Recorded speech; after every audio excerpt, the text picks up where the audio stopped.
হ্যাঁ, এই এক পিস কত রাখছে? 20 টাকা। এটা ভালো তো না, জীবিত?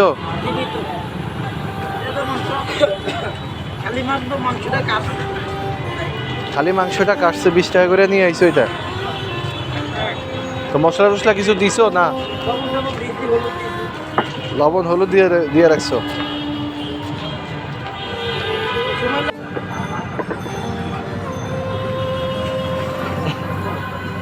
পেপারে না দিবা এই মামা, পেপার দিলে না আগুন জ্বলবে, নয়তো গন্ধ হয়ে ধোঁয়া হয়ে যাবে।